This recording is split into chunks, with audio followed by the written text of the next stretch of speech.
Hi, my name is Thor. I'm the coach of the Overwatch EU Contenders Team Sheer Cold. My goal is to coach in the Overwatch League. And to achieve this, besides obviously coaching contenders, I want to do a hit piece on an Overwatch League team every week, where I go over the weakness that I would exploit to beat this team. This video will not just be what are they doing or what are they doing maybe not as efficient.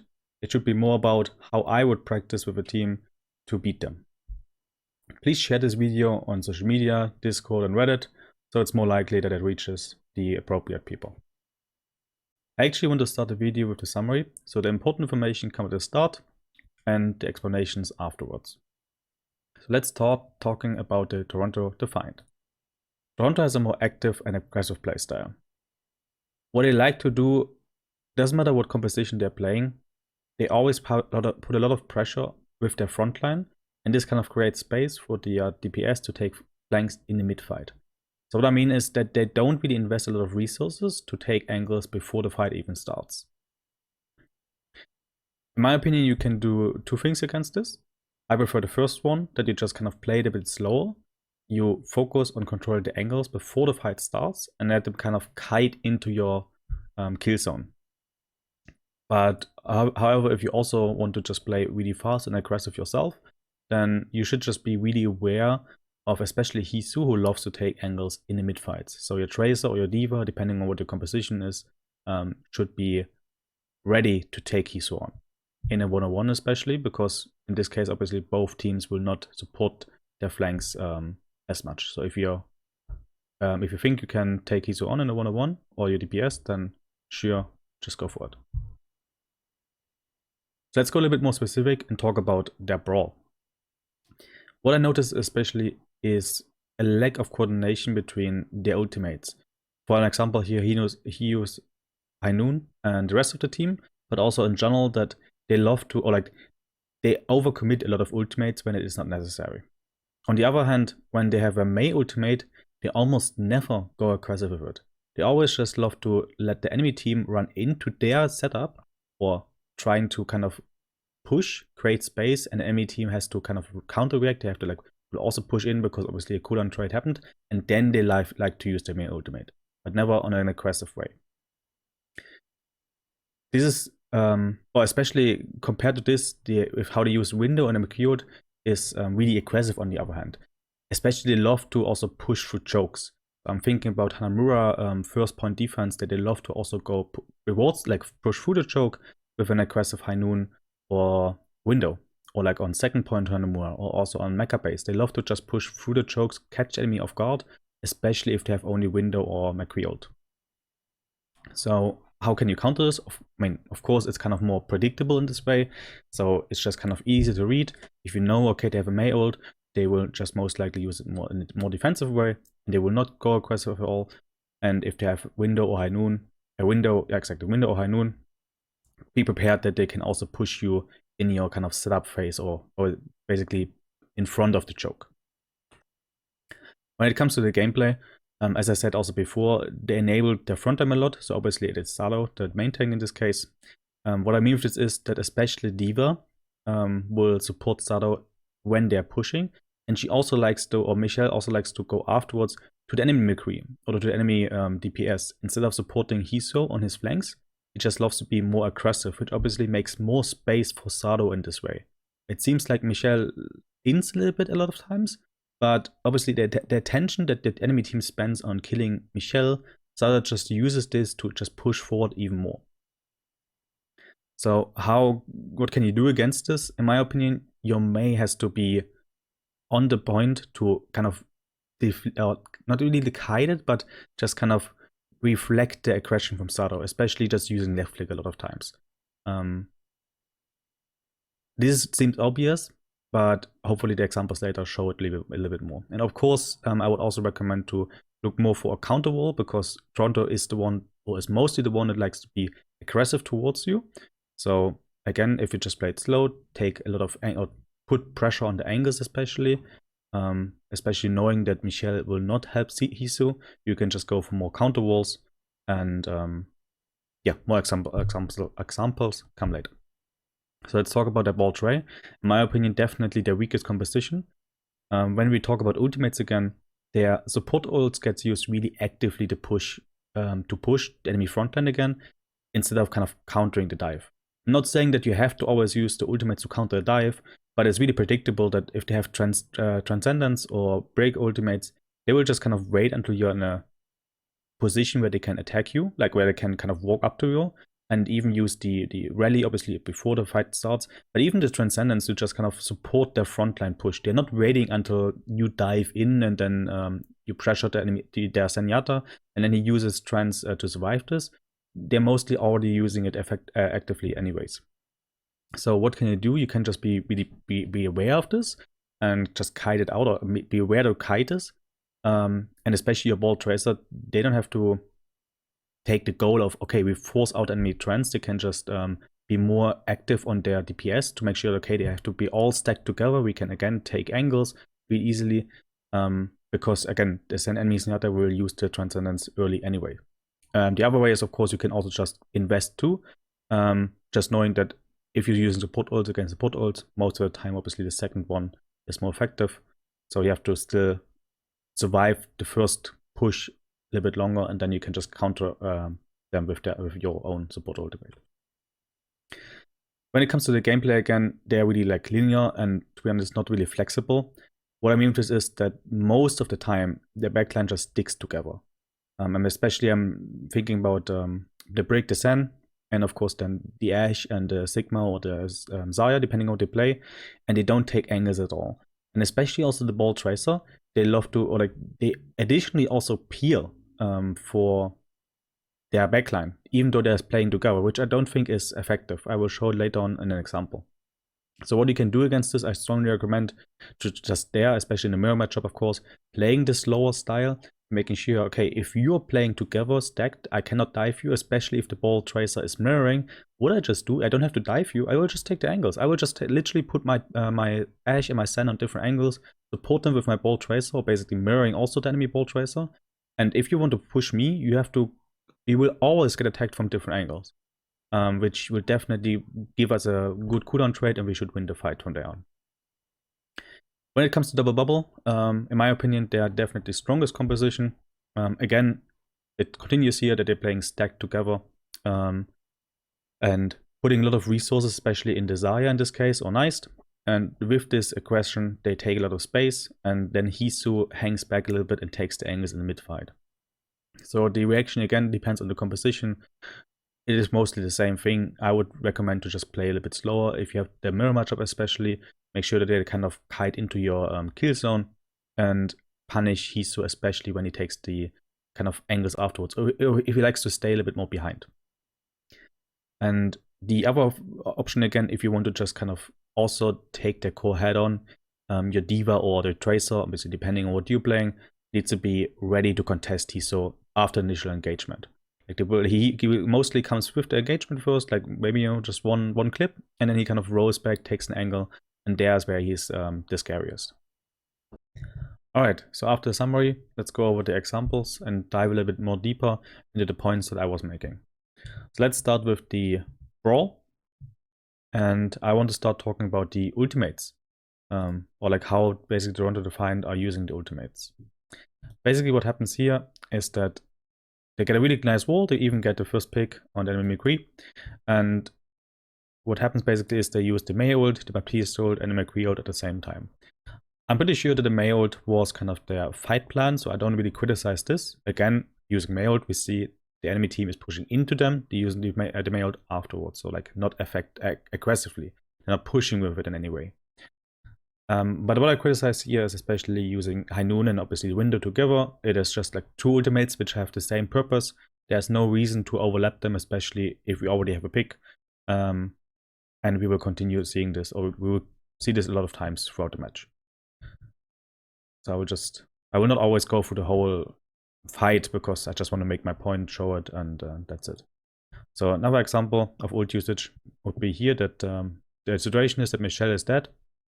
And Toronto Defiant are basically kiting a little bit, kiting the enemy aggression. He gets even walled, they counter wall, all fine. Now they decide to kind of re-push with the Lucius sound barrier. And at the same time, Hisu managed, or like uses High Noon. again, we just see like it's just not coordinated, but especially between Heezus, Hainoon, and the rest of the team. So I don't know if it's a communication error, but definitely something they have to fix, or maybe also something you as a team could exploit a little bit of saying, okay, there's really like this clear different, or like this clear two parts between frontline doing their own thing, and Heezu basically is a little bit outside of this, doing his own things, taking his own flanks. And by the way, also just to showcase here, initially what he does is immediately takes an angle. Instead of following up with Sado to kind of maybe reinforce his aggression or something like this, he immediately kind of takes the flank again, which I mentioned also before. And another example would be here. Let's actually go a little bit more back. Basically what happens is Toronto has like almost 6 ultimates. The Vancouvers are pushing in. So initially I would think, okay, Toronto will just use, again, the Mayo defensively. They use a little bit different, but either way, the coordination between how they use the ultimate could definitely be better. So they're pushing in here. They're trying to, like, they're just kind of overwhelmed as fast as they go. The Shadow finds nothing. Heezu again on the flank also finds nothing. And yeah, pretty easily kind of the Vancouvers just made their way through the gate, even with Toronto having 6 ults available, which is, I feel like, definitely something where you can say, okay, this is not optimal. So afterwards, let's talk about the gameplay aspect of Toronto. Puts a lot of pressure or a lot of resources into their front line, and Heezu comes afterwards. So what we're seeing here is basically Toronto pushing aggressively and putting all the resources basically into Sado, obviously using the window behind him. And now we also see Michelle, basically, we see it here behind. Like, I just kind of mark it, we see him here, going aggressively on the enemy McCree. So this basically means, okay, Sado pushed forward, and now even like Sado wants to push even more. So obviously the only thing that can actually hurt him, or like that the D.Va can help him with, is obviously taking care of the enemy McCree damage, because I mean Mei will just left click, and there's also nothing to block here, etc. So we see how Michelle is basically going aggressively onto the enemy McCree.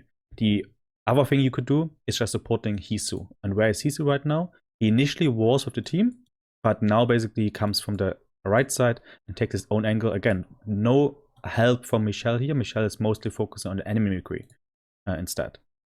So I actually don't know if we see it again on where Heezu is. Okay, I just have to trust me that Heezu was on the right side. Don't want to kind of spend too much time. Yeah, another thing of Michelle's aggression, we see again how yeah, Toronto is just pushing basically. Dalton uses ultimate, and Michelle always makes a mistake here of going like too aggressive onto the tank, onto Dalton. Obviously, then ins here, but we see generally speaking that even if he does this, makes me think, okay, he really is more focused on McCree and being aggressive towards him than kind of peeling or like, you know, playing more slow, playing more passive. And we have another example where Toronto are defending right now. Vancouver are pushing, and we see obviously Toronto has Mayo again. So as I said before, what they will most likely do is they are not pushing out now.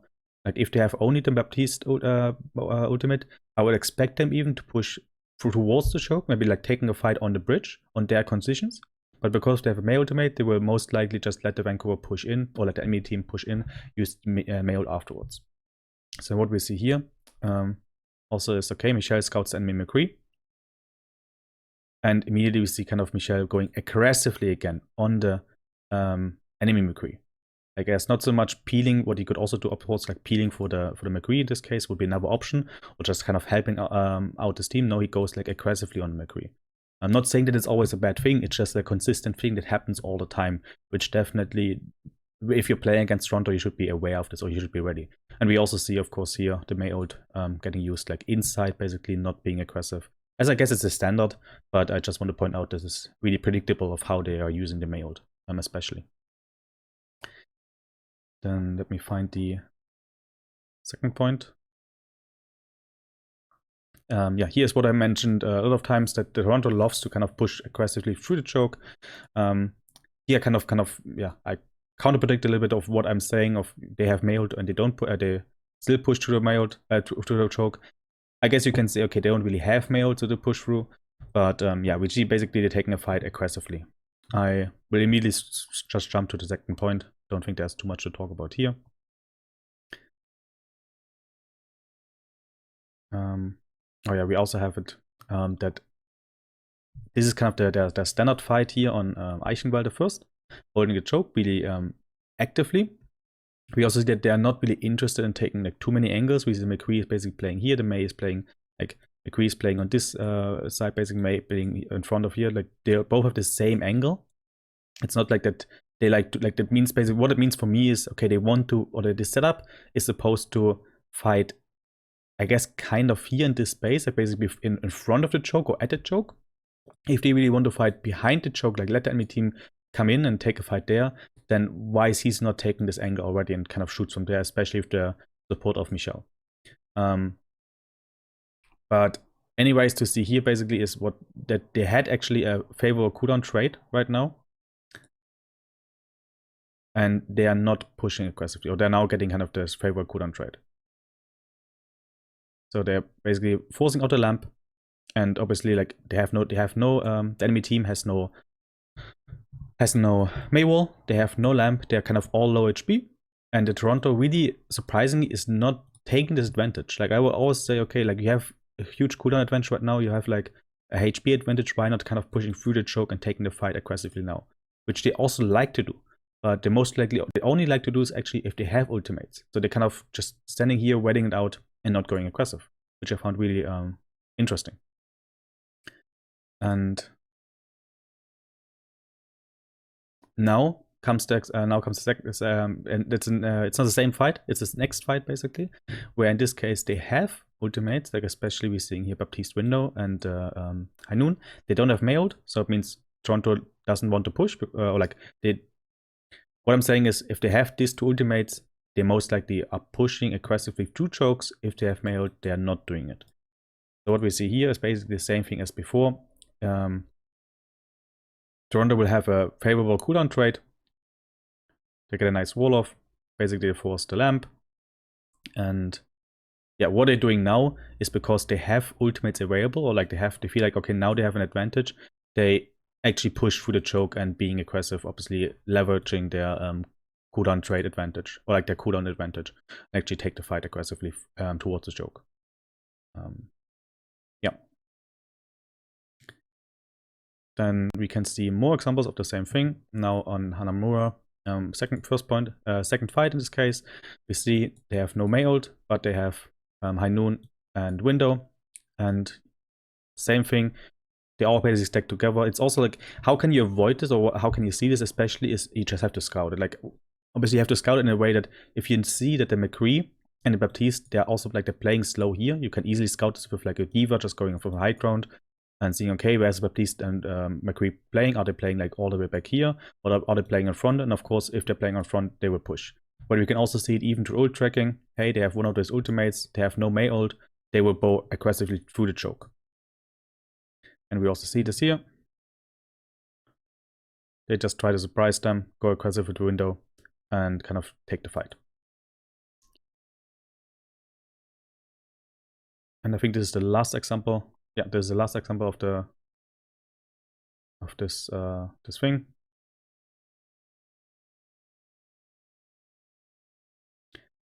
Yeah, same thing on second point. Hanamura. What we see again, no Mei ult, but Hainoon or Window.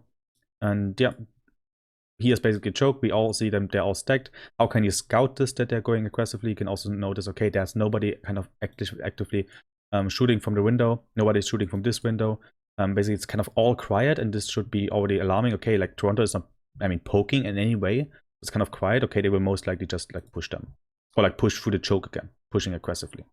So Vancouver is pushing here. They see nobody, like nobody flanks here, nobody shoots at them, and yeah, immediately they use kind of the Hainoon and push aggressively again through the choke, trying to kind of get an advantage in one way or another. All right, then let's go to that's all about like the spam composition. Let's talk about the ball tracer composition.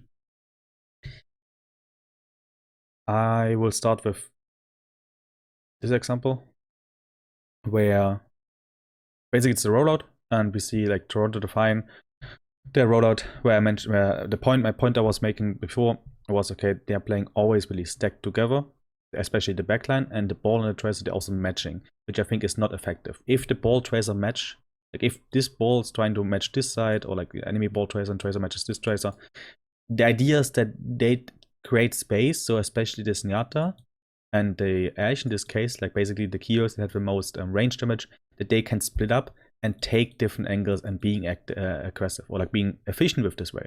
But if you stack together and you also kind of create space, then why creating space? Why not putting your ball tracer, going aggressively on the backline, and basically pushing with your team afterwards? So yeah, that's my point I want to make, and I would also like show this a little bit. I feel like how you can definitely expose this, or yeah, what you can do if you are kind of the enemy team. And what I would say is, I try to kind of draw it here a little bit. If you're playing against this composition, if you know, okay, they're doing this, they love to play a ball tracer to mirror, they love to play like the backline together, I would immediately kind of just take all the space that they give us, like all of this space here, and play slow. Let them being stick together, let them all kind of shoot from this area, and we take all the angles. So for example, we could take the Ashe on the right side together with the Brick. Brick can, if she wants, you can also stay here, or she can just kind of stay in the window, generally speaking closer to Zen, however you like to. I think this is completely fine. And obviously a ball is matching the same way as the tracer is matching. All the resources should obviously go towards the ball and the tracer, like the armor packs and the healing orb and Discord orb should always go on the sides here. We don't care about the Discord orb being on Sigma. We care about being like winning this duel basically on the sides. And yeah, especially really important how we win this fight in the middle is through angles. We have like our Ashe shooting from another angle than the Zenyatta, and this basically means that the enemy Sigma, it doesn't matter where he stands, especially let's say here on the point. I will just take this Sigma for an example. If he stays there and kind of hides from the Zenyatta damage, then he has to, like, he gets shot from the Ashe. If he hides from the Ashe, he will get shot from the Zenyatta.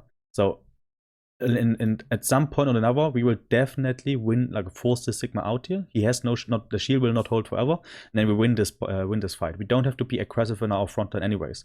And what we expect from Toronto will be that they kind of go aggressively, either they keep rotating or they kind of go aggressively here towards the point, which is fine for us. Our Sigma can just kind of survive, and because like he can easily hide behind here, behind this drum or behind this walls a little bit, because he only gets attacked from one angle. So if the natural cover is not enough anymore, he still has a full shield. He still has his shift and stuff available.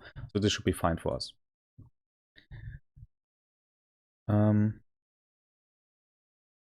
Yeah, so here's also a really nice what like basically it's just a continuation here of the first fight.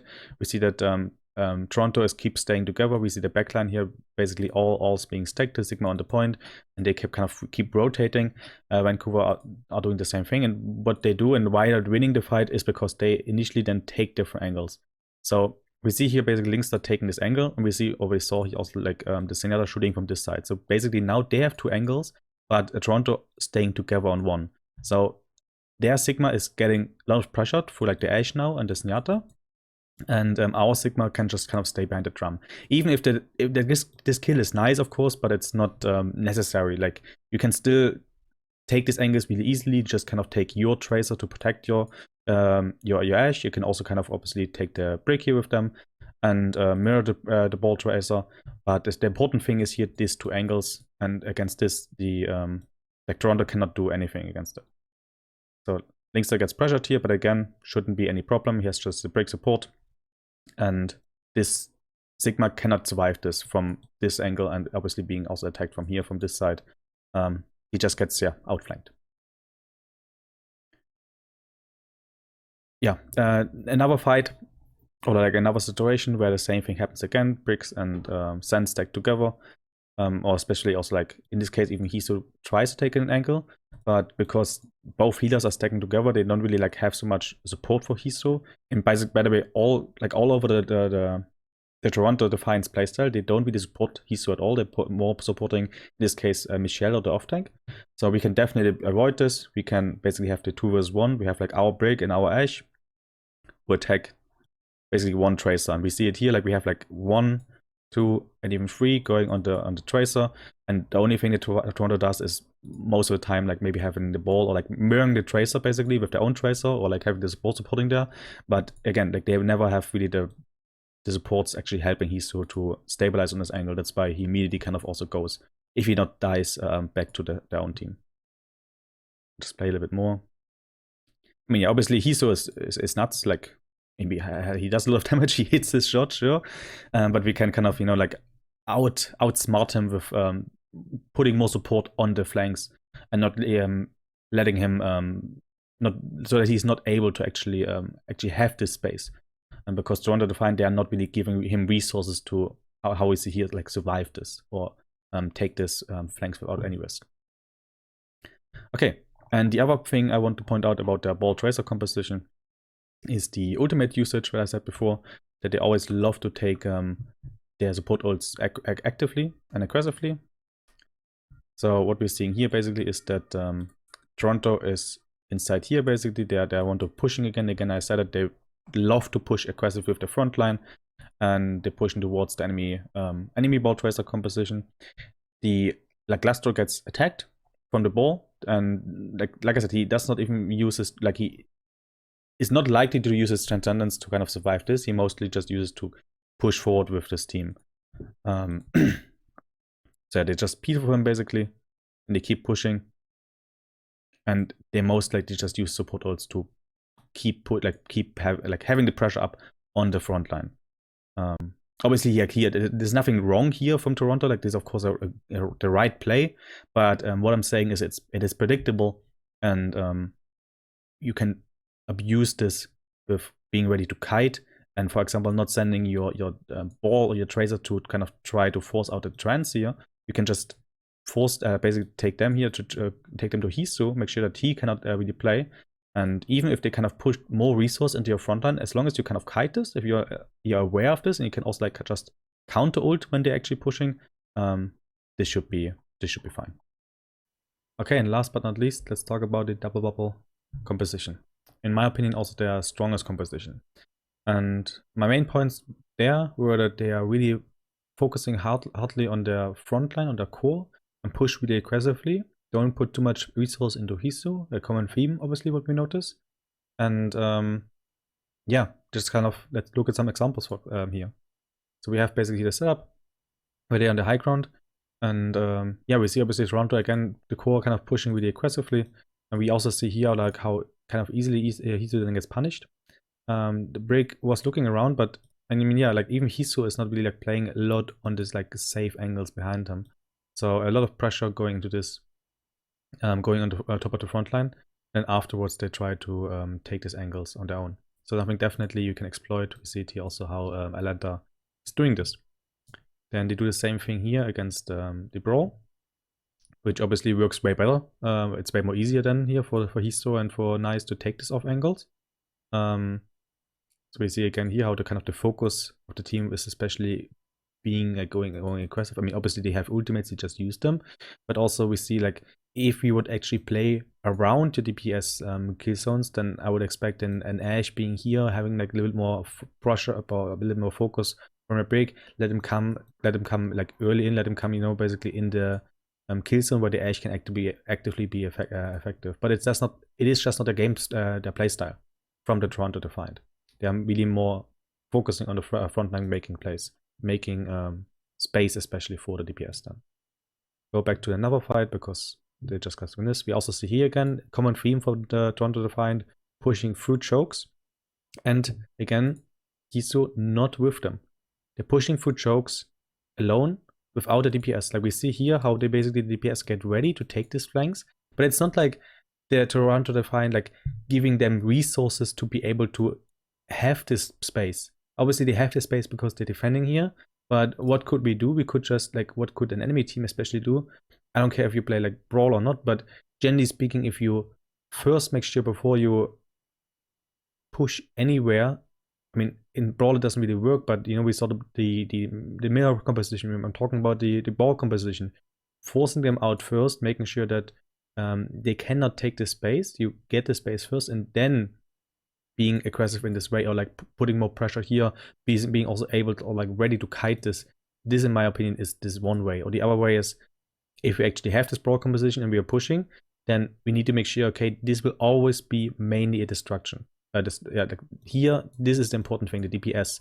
And we need to be aware and ready for this to interact with this. So I'm looking at Lucio, I'm looking at Tracer, I'm looking at D.Va to counteract this. But because we see here's the damage. So the D.Va especially has to make sure that she's aware of this. She does not have to take as much the front line there encounter. So yeah, and again, obviously we see here they have ultimates, a primal in this case, and push aggressively, even against the Brawl composition, or pushing aggressively through the choke, something you wouldn't expect. So really they're playing around this, they want to play their game, and they really want to like push it onto the enemy team, especially with Nano and primal in this case. And yeah, another map, same example of Toronto playing aggressively with the front line, and this aggressive play kind of makes sure that provides their DPS out of space, because the enemy team is obviously focusing on this. Especially also I'm looking at the D.Va, I'm looking at the Tracer again. They're focusing a lot on the front line because they are as aggressive, and this is kind of the moment where the DPS kind of actually take the space. So we see here, I mean, obviously, yeah, great shot from Hiso, but also them being aggressive. And where is Hiso playing? He plays from here. He's not even like, didn't even like went through the right side, like at least at the start. So yeah, this is definitely something you have to like take care. And of course you can also just like rush them and just ignore him, but to be honest, I feel like this is not really the way to go. I think it's way easier to educate resources into him. It doesn't have to be at the start. If you're playing a Brawl, you can also just, you know, like play a aggressive here, but again, especially you have to tell your D.Va like, hey, this is something you have to worry about. You have to contest him, and you can even maybe like kill him, because again, like their focus will not be helping Hiso, their focus will be pushing aggressively. We saw this in the first example of the double bubble. Yeah, we just see it here. Can obviously Hiso take the F angle, and then he pops off. This is something that he definitely can do. And at the end, I also want to just briefly show some set plays, what Toronto Defiant is doing on some specific maps. So let's go over this real quick. What they are doing basically is they are tipping out with this Metra, and then Hiso swaps to the McCree. I don't want to like comment if this is like good or not, but it's kind of, in my opinion, like easily counterable, because they are pushing here only as 5. You can just like recognize this. Of course, they will be earlier there. They have the earlier May wall, but you can just adjust your roadout expecting this and say, okay, we will push out here with our 4-man group, but our McCree, our D.Va, they will immediately kind of rotate to the right side. We can take the fight way earlier, because it's basically a 6 versus 5 at the start until like Hiso comes back. It's like takes a long time. So it's basically really a gamble of the Toronto Defiant being here and having a good wall, because if the wall doesn't make much, we can like assure that the wall doesn't make much if we already kind of put our McCree on the off angle. Baptiste can jump up, Lucio can just like ride over it. D.Va will be with the McCree, or can be with the McCree, to be honest, because I think she's kind of a little bit free. There's not really much she can defense Matrix C against anyways, because the McCree will not be there. But I like the McCree. I'm personally like it more of the D.Va is with the McCree here at the start, because we can just put our Ryan, our May here. They go through it together. May can just counter wall. All the aggression here goes into nothing. Our McCree will just kind of kill them. Or we can also just send a D.Va here, I guess. It doesn't really matter, because again, this is 6 versus 5.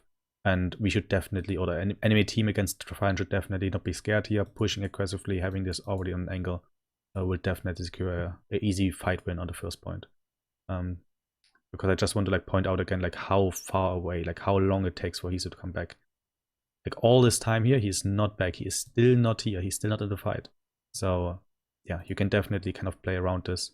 I think now is the first time where he actually is here, and you can just exploit this. Another thing that Toronto is doing, basically their initial hold here on Eichenwalde close, playing obviously again around the May ultimate. So what can you do? I think there are multiple ways to work against this. I don't want to like go into detail, okay, like how to play against the May wall. I think this is not really necessary, but I would recommend to just go for a bait play, basically going for a rotation here, or basically May walling the May first here. In my opinion, this could be a nice play, or like a cheeky way to kind of exploit their position. May walling here, Obviously, the Toronto Defiant will push through this. They will then try to, I don't know, wall here somewhere, or like looking for a fight in this area. And what we can do just basically is sending, like having the McCree, and I like it to have him together with the Diva, but can also be the Baptiste if you want, or the Lucio. Basically having him like stay behind a little bit, and basically like saying, okay, like we bait you to fight us here, but we actually don't even want to rotate here. It's kind of a fake rotation. We make a fake rotation here. We just stay here and take the fight here in this direction. There's no pressure from this side anyways. Even if there's a melee wall from Nace. Like Nace will wall there anyways to like block this rotation. And then we basically like turn here. Yeah, and have this fight with our McCree having a nice angle, our Wine, our Mei playing from this side. To go with the Lucio, with Baptiste, with Diva if we want to. And this should, yeah.